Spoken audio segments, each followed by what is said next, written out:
মামলা লড়ার কারণে তাকে প্রকাশ্যে কুপিয়ে হত্যা করেছে চক্রান্তকারীরা।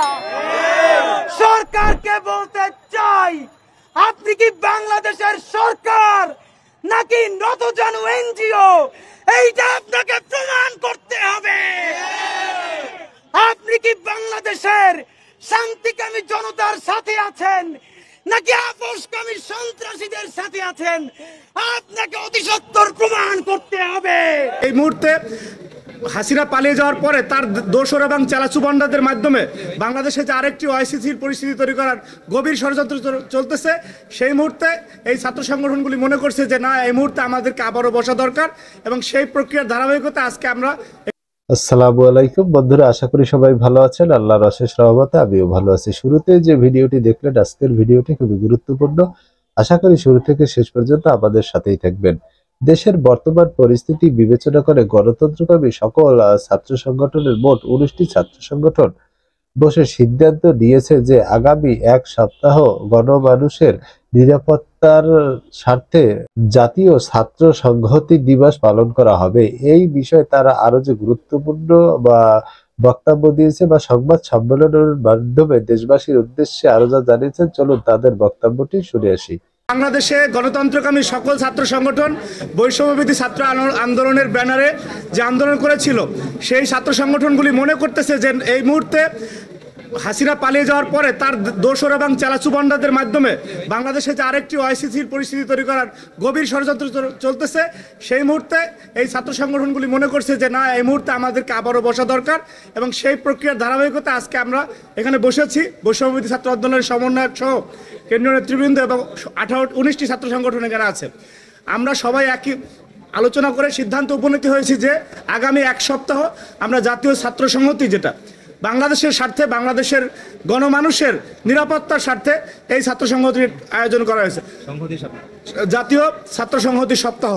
তো আমাদের যেটা হাসান আব্দুল্লাহ বললেন, যারা এই যে গত 2-3 দিনে যে ঘটনাগুলো ঘটেছে, এই প্রজন্মই কিন্তু খুনি হাসিনার ভয়াবহ ফ্যাসিজমের বিরুদ্ধে বুক লড়াই করেছে, বুক চিতিয়ে। তাদেরকে যদি কেউ প্রেসক্রিপশন দিয়ে ভুল পথে পরিচালিত করে, সেটা জাতির জন্য দুর্ভাগ্যের, এবং আমরা আশা রাখি যে তাদেরকে কেউ ভুল প্রেসক্রিপশন দিয়ে ভুল পথে পরিচালিত করতে পারবে না বাংলাদেশ রাষ্ট্রের কোনো ক্ষতি করার জন্য। সেই বিষয়টিকে সতর্কতা হিসাবে এবং তাদের ভিতরে যাতে এই চেতনা কেউ জাগ্রত করতে না পারে, সেই বিষয়টি আমরা প্রচারের অংশ হিসাবে এই সপ্তাহের আয়োজন করা হয়েছে। এবং এখানে প্রত্যেকটি ছাত্র সংগঠন তার স্ব ব্যানারে শিক্ষা প্রতিষ্ঠানগুলিতে যাবে এবং এই সপ্তাহটি আমরা পালন করব। আমরা বিশ্বাস করি যে আমাদের ভিতরে যে একটি জাতীয় ঐক্য তৈরি হয়েছিল, এবং এই খুনিদের বিচার না হওয়া পর্যন্ত এবং বাংলাদেশের স্বার্থে এই ঐক্য আজীবন অটুট থাকবে।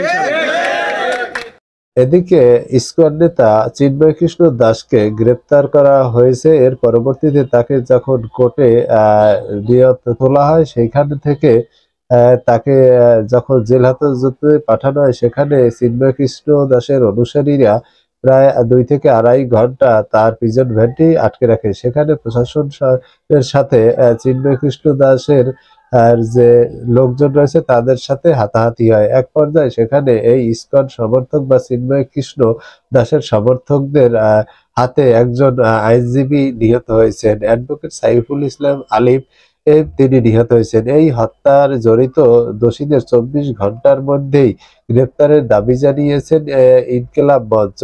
এছাড়াও ইসকন সম্বন্ধে বিবৃতি দিয়েছেন। চলুন আমরা তাদের মূল বক্তব্যটি শুনে আসি। মামলা লড়ার কারণে তাকে প্রকাশ্যে কুপিয়ে হত্যা করেছে চক্রান্তকারীরা। সরকারকে বলতে চাই, আপনি কি বাংলাদেশের সরকার নাকি নতজানু এনজিও? এইটা আপনাকে প্রমাণ করতে হবে। আপনি কি বাংলাদেশের শান্তিকামী জনতার সাথে আছেন নাকি আপোষকামী সন্ত্রাসীদের সাথে আছেন? আপনাকে অতি সত্বর প্রমাণ করতে হবে। আমরা জানাতে চাই, ইন্টেলিজেন্স ফেইলুয়ার যদি না হয়, যিনি সরকারি আইনজীবী, তাকে একাকী করে হত্যা করা হয়। অনেকেই জানতে চাচ্ছেন যে আমরা ইসকনের ব্যাপারে কথা বলবো কিনা। সেই ক্ষেত্রে ইস্যু হচ্ছে, ইসকন তো বলবে যে আমরা এই মহাপ্রভুকে ইতিমধ্যে বহিষ্কার করেছি, কতক্ষণ পর বলবে তারা মহাজাগরণের। সুতরাং ইসকন চিনি না, মহাজাগরণ চিনি না, সনাতনী কোন সাইনবোর্ড চিনি না, সাইনবোর্ড একটাই, খুনি সন্ত্রাসী সন্ত্রাসী। লাল জুলাইয়ের পরে বাংলাদেশে আর কোন জঙ্গিবাদ দাঁড়াতে পারবে না। সুতরাং আমার ভাই আলিফকে যেই জঙ্গিরা কুপিয়ে নির্মম ভাবে হত্যা করেছে, 24 ঘন্টার মধ্যে তাদেরকে ধরতে হবে। চট্টগ্রাম থেকে শুরু করে সারা বাংলাদেশের মানুষের কাছে বিনীত অনুরোধ জানাই, আপনারা আগের মতো রাত জেগে মন্দির পাহারা দিবেন। আজকে সন্ত্রাসীরা কিন্তু সুযোগ দিবে হামলা করে আমরা যে বিচারের পথ পেয়েছি সেইটাকে রুদ্ধ করে দেওয়ার। আমরা তা হতে দিব না ইনশাআল্লাহ। এই জঙ্গিদের সন্ত্রাসীদের বিচার হওয়ার আগ পর্যন্ত আমরা রাজপথ ছাড়বো না ইনশাআল্লাহ। এই গণ অভ্যুত্থানের পরে থেকে আমরা বলে এসছি, এই আওয়ামী লীগ, এই ফ্যাসিবাদী গণহত্যাকারী যে শক্তি, তাদের যে ট্রাম্প কার্ড ছিল তার মধ্যে ছিল মুক্তিযুদ্ধ ট্রাম্প কার্ড। এটিকে তারা ব্যবহার করেছে। তাদের আরেকটি যে ট্রাম্প কার্ড, সেটি হচ্ছে সনাতন ধর্মাবলম্বী আমাদের ভাইদেরকে নিয়ে খেলা, তাদের আবেগ অনুভূতি নিয়ে খেলা এবং তাদেরকে ব্যবহার করা। আপনারা সাক্ষী আছেন, ইতিপূর্বের যে ঘটনাগুলো, সেই ঘটনাগুলো তদন্ত করে দেখা গেছে কোন আওয়ামী লীগের নেতারাই সেই ঘটনাগুলো ঘটিয়েছে। অথচ সরকারে ছিল আওয়ামী লীগ। আওয়ামী লীগ আবারও ট্রাম্প কার্ড খেলছে। আবারও আওয়ামী লীগ এই সম্প্রীতির বাংলাদেশে সাম্প্রদায়িক সংঘাতকে উস্কে দিয়ে তারা এই সরকারকে অস্থিতিশীল করার পায়তারা করছে।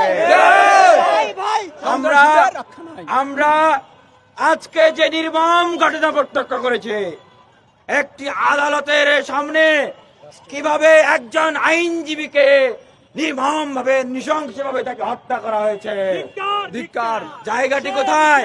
আদালত। জায়গাটি কোথায়? আদালত প্রাঙ্গণ, যেখানে বিচারের জায়গা, সেখানে তারা এই ধরনের ঘটনা ঘটালো। নিঃসন্দেহে এটি এই বর্তমান সরকার, বর্তমান বাংলাদেশের স্বাধীনতা সার্বভৌমত্বের বিরুদ্ধে বৃহৎ একটি ষড়যন্ত্র। আমি স্পষ্টভাবে বলতে চাই, এটি অন্তর্বর্তীকালীন সরকারকে যারা এই ঘটনা ঘটিয়েছে তারা সুস্পষ্টভাবে এই ঘটনা ঘটিয়ে চ্যালেঞ্জ করেছে। অন্তর্বর্তীকালীন সরকার যদি এখনো না বোঝে, তাহলে হয়তো ঘুম থেকে উঠে দেখবে দরজা খুলে এই প্রতিবিপ্লবীরা, এই সন্ত্রাসীরা তারা বন্দুকের নল তাক করে আছে। আমরা বারবার প্রশ্ন রাখতে চাই, বাংলাদেশের বিভিন্ন জায়গায় এই যে অস্থিতিশীল পরিবেশ তৈরি করার যে ঘটনাগুলো ঘটনা হচ্ছে, গোয়েন্দা বাহিনী কি করে? গোয়েন্দা সংস্থাগুলো কি করছে? এনএসআই, এসবি, ডিজিএফআই, তারা কি নাকে তেল দিয়ে ঘুমায়, বসে বসে মারছে? তারা কি জানে না যে এই উগ্রবাদী সন্ত্রাসী গোষ্ঠীরা, এই জঙ্গিরা তারা বিভিন্ন সভা সমাবেশে ঢুকে এই ধরনের বিশৃঙ্খলা সৃষ্টি করার জন্য কাজ করছে? আমরা তো দেখেছি, আমরা যখন ফ্যাসিবাদের বিরুদ্ধে লড়াই সংগ্রাম করেছি, আমাদেরকে মাটির তল থেকে ধরে নিয়ে এসছে, আমাদেরকে পানির তল থেকে তুলে নিয়ে এসছে। এই গোয়েন্দা বাহিনীরাই তো তখন কাজ করেছে। তাহলে এই সরকার কেন এই গোয়েন্দা বাহিনীকে দিয়ে কাজ করাতে পারছে না? আমরা সমগ্র বাংলাদেশের মুসলমান, হিন্দু, বৌদ্ধ, খ্রিস্টান নির্বিশেষে সকল ধর্মাবলম্বীদের প্রতি আমরা আহ্বান জানাচ্ছি, এই সাম্প্রদায়িক সম্প্রীতিকে বিনষ্ট করে এই ধরনের কোনো কাজ করা যাবে না। আপনারা, আমাদের কাছে যে তথ্য রয়েছে, তারা এই ধরনের পরিস্থিতি সৃষ্টি করে সমগ্র বাংলাদেশে এই আওয়ামী লীগ তাদের এজেন্টদেরকে দিয়ে এখন মন্দিরগুলোতে হামলা করবে। সনাতন ধর্মধর্মীদের বাড়ি ঘর, ব্যবসা বাণিজ্য, বিভিন্ন প্রতিষ্ঠানে তারা আক্রমণ করবে। অগ্নি সংযোগ করবে। সুতরাং এই ধরনের কোনো সুযোগ দেওয়া যাবে না। আপনারা পাহারা দিবেন এবং আপনারা সম্প্রীতির সমাবেশ করবেন। তো বন্ধুরা, আমাদের আজকের ভিডিও এই পর্যন্ত। নিয়মিত সকল সংবাদ পেতে আমাদের চ্যানেলটি সাবস্ক্রাইব করে আমাদের পাশেই থাকুন। দেখা হবে আগামী ভিডিওতে, এবং আমাদের এই ভিডিও সম্বন্ধে আপনার কোনো মতামত থাকলে অবশ্যই আপনি আপনার মূল্যবান মতামত কমেন্ট বক্সে কমেন্ট করে জানাতে পারেন। দেখা হবে আগামী ভিডিওতে। আল্লাহ হাফেজ।